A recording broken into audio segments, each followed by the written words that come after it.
Scotland and you needed to send money, and it was very difficult. It made me feel like, you remember when Jean-Luc Picard was taken over by the Borg, and as Locutus, he had to coordinate the attack on his own vessels, and he killed so many of his own men. This is how you feel when your friends are being, told that, they need to give money. It's a very odd and disorienting feeling, and yet the parallel that I've been thinking about was how in an animist world, how unusual a mirror would be. And a mirror would seem to be like a dead spot. It would suck your image and it would hold on to it. And so I'm just imagining how it would be when your identity is just sort of taken away from you. Are you looking, you're looking maybe behind the mirror? What is this unusual technology? Because it was an unusual technology in 1786.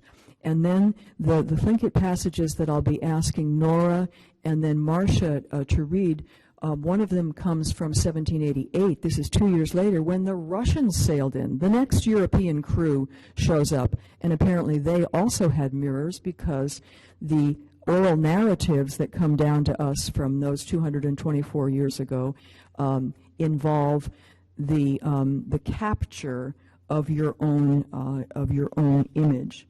So the first one I'd like to ask. Okay, so this is Andrew P. Johnson talking about the first mirror. Or actually, this is the one from 1788. As they were going out, one Russian man guided them to a place where there was a large mirror. And this is from the Anushi book. I think everyone knows the Anushi book, Russians in Tlingit America, that Dick and Nora Dauenhauer put out several years ago, the battles of 1802, 1804.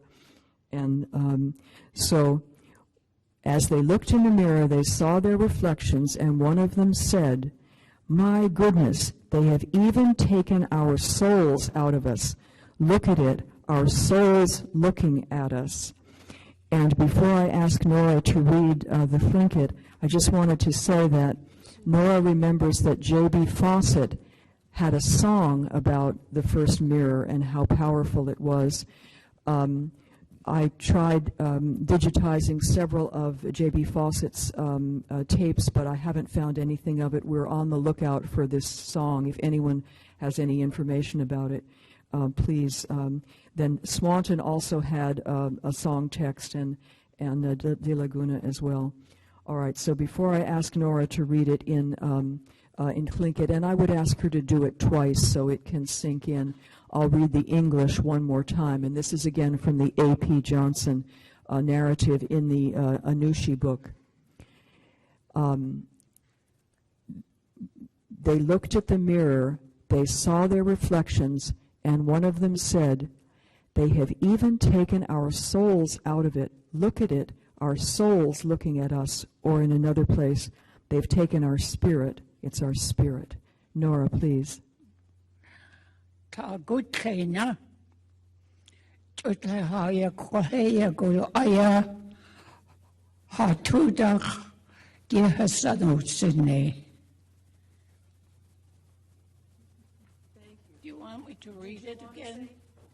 Nora, did you want to say anything more about your memory of the song or anything about the mirror? Oh, I was working with men, not a relative, but a Tlingit like myself. He was probably related to me in a long way. But he told me that there was a song about the mirror. He said we had a song to go with the mirror, but I didn't get it.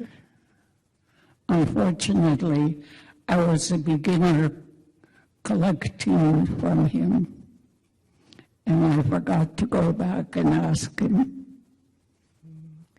Thank you. All right, and then I'd like to show you this is the Atu that was created, I believe, after, this is in the Seattle Art Museum, and I believe this is dated from the early 1800s, and this is a raven hat with the mirror on the top of it. And I was hoping that Steve Brown might be here. He might be able to assist with any further identification. It's sometimes called the Milky Way raven hat. But here, as you can see to the far, let's see if we got the, yeah, there's the detail of it. This is from a 4th of July parade in the 1950s. And there it is on the right-hand side. So there's the detail, raven with the mirror. And then this is, again, I'm sorry for the poor quality, but my everything was erased. This is Mary Willis, a Deshutan woman of Angoon, dancing this hat. So now I'd like to ask Marsha if she would read the Tlingit. This is from the Hashuka book, George Betts, The Coming of the First White Man. And I wanted to read the first sentence. The text was prepared and contributed by Natsla, Constance Naish, and Shakutka, Jillian Story, as a memory to, I'll ask if Marsha would read the George Betts's name, who gave so much help in their early study of the Tlingit language upon which the present system of writing Tlingit is based. So I'll give a quick summary of this. This is in the Hashuka book. People lived in Lituya Bay long ago. At one point, a person went outside. There was a white object that could be seen way out, bouncing on the waves. What is it? What is it? It's something different. Is it raven? Is it raven? And then a little bit later, this is going to begin on line 70 that I'll ask Marsha to read. I'll put it in English. Actually, it was a huge sailboat. When the crew took them inside the cabin, they saw themselves. Actually, it was a huge mirror inside there, a huge mirror. They gave this name then to the thing and image of people could be seen on. And now, Marsha. Kachu at withleads easy yauk clean away. Jutle ya a ye hidi ye days do in our ana art away. Has own sitin jutles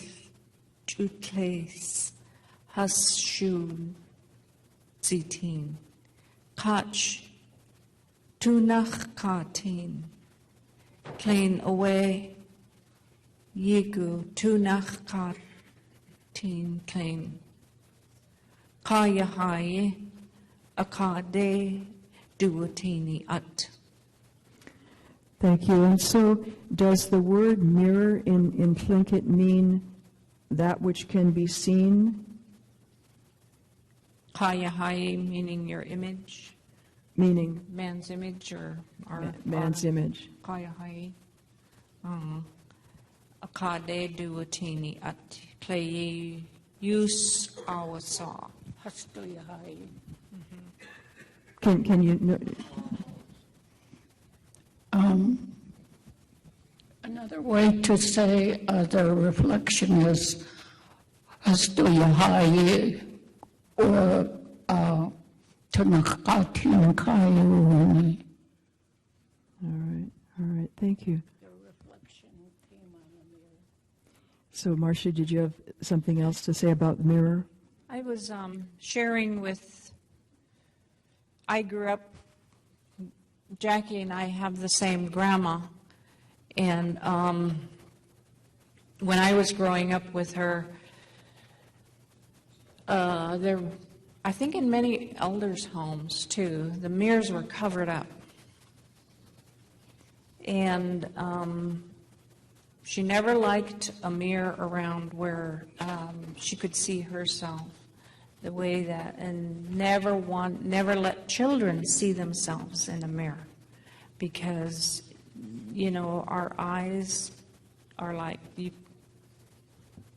you see somebody, you know, that the eyes are like, some say, the windows of our soul. And even when they were introduced to cameras, because it took your image, and so they didn't want that to take your soul. And it's the same kind of I like the way it was said in the other one, you know, it would take your soul. And so even though it was just a flat image, but you can see yourself in it. And so I was always told never to look in a mirror when I was a kid. Sheesh. So the new technology was captured, and the Atu, you know, responded to this European ideal coming in. Sergei has something to say.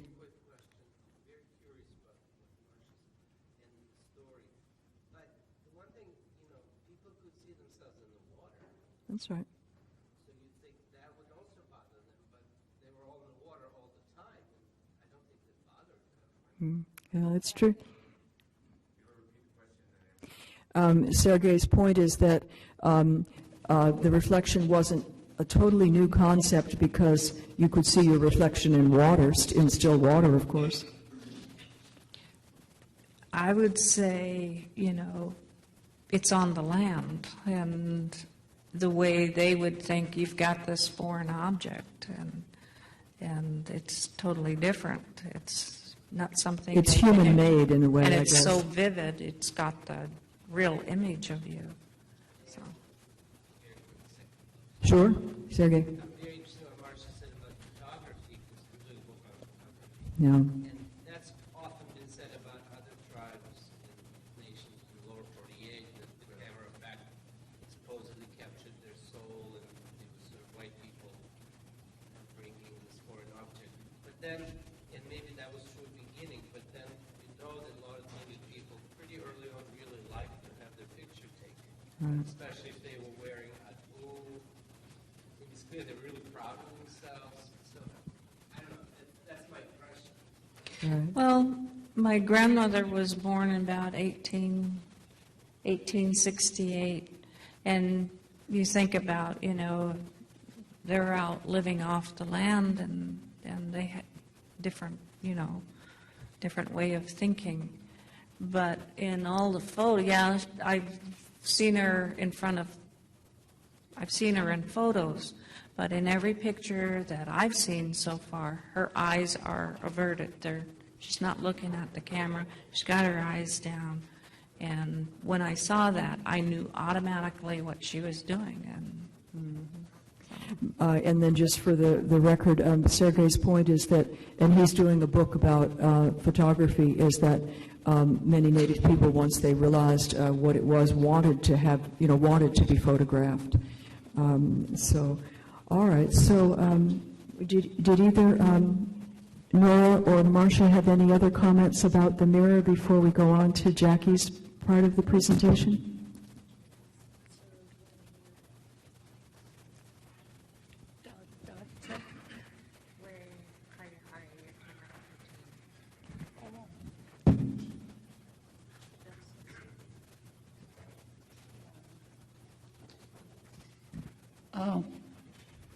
As far as the translation goes on what the people said together, the rice that they were served were maggots in one version.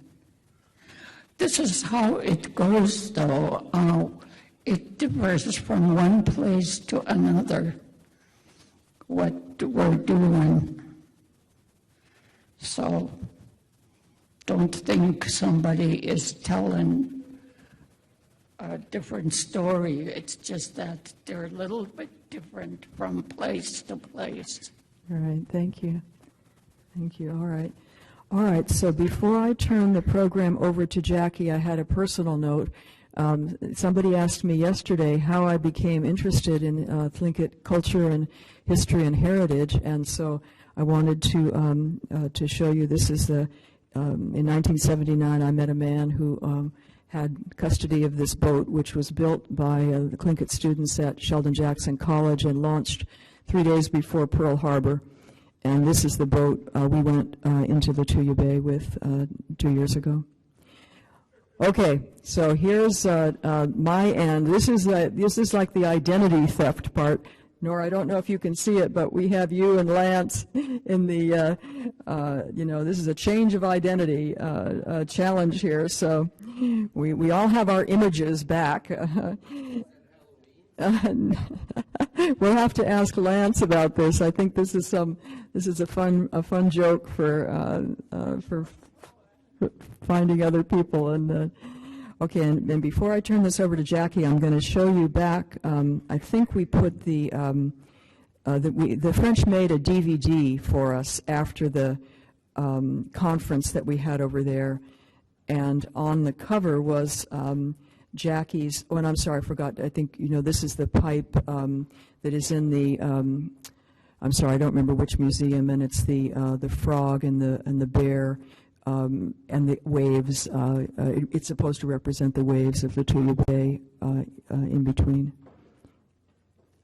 Okay, so here is the cover of the DVD, and this is beaded by Jackie on her tunic, and then these are some pictures of the events that we experienced while we were in France.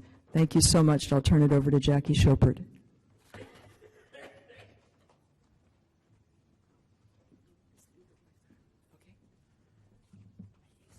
Well, I think we're still all here and almost awake. I'm Jackie Schoppert. My Tlingit names are Kajisak and Yuktasan, and I'm from Taku River. I'm Ishkitan from the Salmon Hole House. I'd like to acknowledge my elders that are here. I would like to thank Nora. She's always been my idol. I'd like to thank her husband, her other half, for having worked with her all of these years. I'd also like to acknowledge John and Carolyn Martin. They were to be part of our group that went to LB France, but they couldn't make it, but we mentioned them while we were in LB France. Now, the reason we went to LB France was to meet the Laperouse LB Association. They have 300-plus members. Laperouse, Alaska formed a couple of years ago. We have about 80. Hoping to grow. If anyone here wants to join, please do. See Kathy or myself or email us. I'd like to also thank the Clan Conference for having us here. Even though we are the tail end of the conference, that's okay, because we're being recorded, and most importantly, the Laperouse LB Association will be able to see this. I've already informed them they can go online and check out what's been going on this weekend. The Laperouse, Alaska, is just a small portion of what has been going on in the Tlingit Nation. Just a drop. And one of the reasons why Laperouse, Alaska formed was so that it would be an avenue for the culture to be able to plug into and start bringing out the history of the Maritime. All up and down Southeast or anywhere in Alaska, but more specifically in Southeast. We have a lot of oral history, but we have very little recorded history. When Laperouse, Alaska was met in LB, France, the French were so in awe of our little group. I mean, we were tiny, 7 of us, and we represented Alaska. 2 of us are native, Doug Chilton, who's Deshitan, and myself. And what I forgot to say, Doug would remember and tell everybody. So it worked out pretty well. One of the things that they were so impressed with is that we have our knowledge. It has not died out. It is still very strong. And they didn't realize that there was another side to the story. They only read Laperouse's journals, which only gave one side of the picture. When we showed up, the 7 of us, we were able to show that we had a very distinct culture. It had been evolving just as any other culture, that it was totally intact. Well, they don't know that we weren't intact for a while, but we were able to show that the language had not totally died out, that the clans had been practicing the culture through all of it, through all of the negative things that happened to our people, both here in Alaska and in Canada. So to see us, the people from the beach, meeting the people from the boat, and then we were able to meet some of the descendants from the boat, and here Doug and I are. And it was really emotional for a lot of us. Madame Pastel, she's a descendant of Laperouse, was just overwhelmed when we talked about, Kathy and I, having done a fire dish for those 21 souls who had died in Lituya Bay. And when I was asked, why did you do this? And I said, because they died in my country. And I wanted to honor them. I wanted them to continue in the next world. Madame Pastel came down, and her son translated from French into English that she was so appreciative. And Bernard was part of the group from Laperouse, Albie, who just told me recently before we came to Sitka, he said, tell them that at the clan conference, thank you for showing us that other side. Because all they had were the journals from Laperouse. That in itself is another story. Philippe Fichet-Delavaux told me prior to coming here, we were Skyping, and he said, tell the people at the clan conference that Laperouse was just a man. He was not good, he was not bad, he was just a man. So he recorded, Laperouse did, according to his background. We did go to his mansion. We went to his birthplace, and it's incredible. Philippe and I shared a lot of information back and forth on the cultural differences, and at some point that will come out. But I think I'd like to end with thanking Nora and Marty, my sister, for sharing their stories about the mirror. That's just a tiny aspect of the culture, that little by little things are being brought out into the open so that we can have light shed upon our culture totally. And being able to share that in public, and it's being documented, you know, I think is just fantastic. And then for Terry to weave this fantastic robe that tells a story from 225 years ago, this is so incredible. We want to send the detailed photos of that robe so that Laperouse Albie can see the actual story of Lituya Bay when there was contact. Have I forgotten anything, Kathy? Before we have the presentation, Oh, très bien. and maybe I just want, we have a special presentation. The Laperouse Alaska Association commissioned Jackie's son, Benjamin Schleifman, to create a tina, and if he can come up now. And while he's coming up to make the presentation, I just wondered if there are any questions or comments, and particularly, I know John Martin may have comments, or does anyone have any question or comments about our presentation? Please forgive us if we've made any errors, and I'd like to open it up if anyone has any questions or comments before the presentation.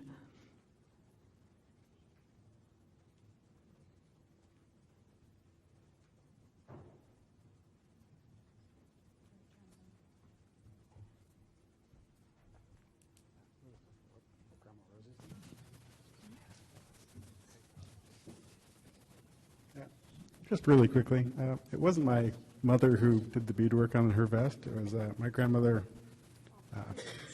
Deekla Rosie Johnston.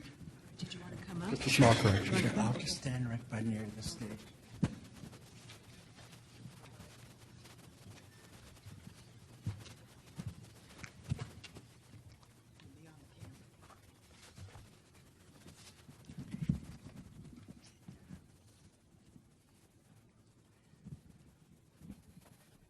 Thank you. I wanted to just briefly make a remark. It's always wonderful to be involved with the Latuya Bay group. It intrigued me mainly because that was the country of my grandfather's people. And I've talked about it. I made inquiries. I read about it. And I just fell short this year of making that trip to Paris. But maybe one day I'll make it and meet the other families that were part of the Latuya Bay family. But I just wanted to let you know that that is the roots of my people, the Town. And I see the raven's tail blanket there. My niece, Terry actually traveled to Russia. She too knew her roots about Town, Eliza Mork. And she actually weaved the raven-tail blanket. She took numerous pictures at the museum, shared it with us. But I want to just tell you a short story about Latuya Bay. We had people that were psychic, Kashagun Kaniki. What he was talking about was he saw that there was a giant raven that was going to come into Latuya Bay. He couldn't understand or fathom what his vision was. He told the villagers. Then one day, a large sailboat started to arrive in Latuya Bay. It was Laperouse. The sails were black. The hull of the vessel was black. And the villagers were really afraid of this image of the large raven that the Kashagun Kaniki actually talked about or spoke about. So they kept an eye on the sailboat and they dropped anchor. However, they were invited, the villagers were invited aboard the vessel, the sailing ship. Nobody wanted to go. However, the leader,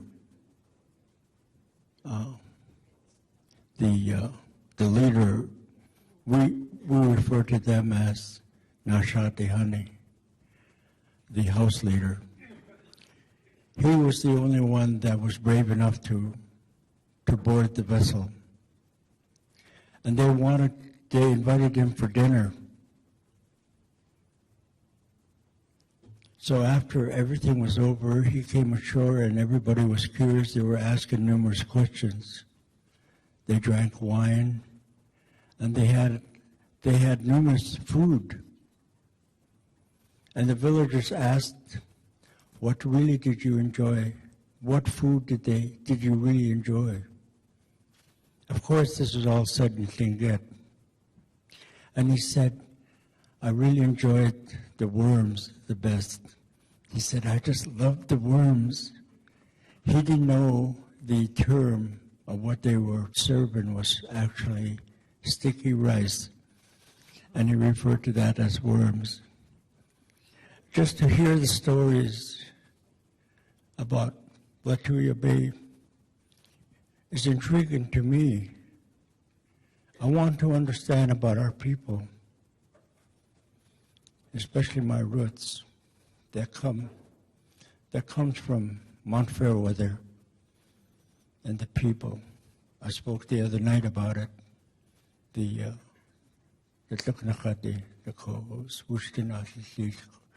So it's really good to share that remarks with you And I thank you for listening. Thank you, Judy.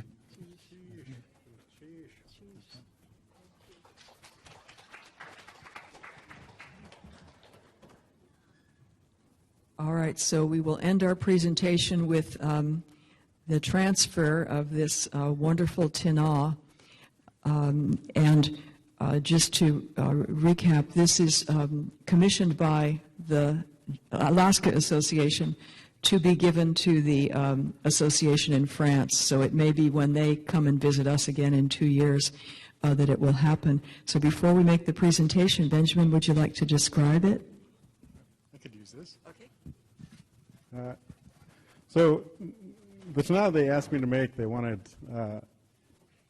Latuya Bay on the tina. And I had a hard time figuring out how to do this. So I did a multiple stage acid etch, which to the non-artist doesn't make any sense. Essentially, I had to tape and paint the tina according to a geographical map, and then I dunked it in acid. It ate away the exposed metal and gave a rather nice texture, made the sky look like stars, and made the ocean look like ocean. However, I had a funny mishap, and it sat in the acid too long, and a chemical reaction between the tape, the adhesive, and the acid gave it a really nice pockmark, which makes it look like snow caps. So that was an unintentional, serendipitous. I enjoyed the process.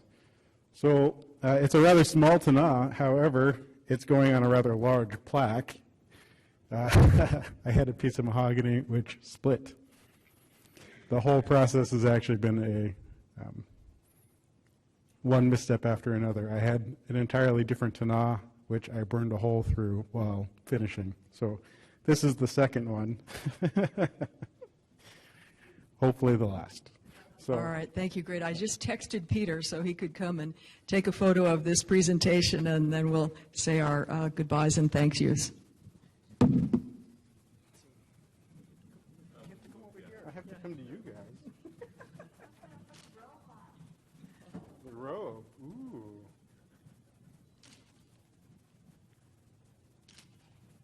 Thank you all so much. Sheesh. All right, thank you so much for coming.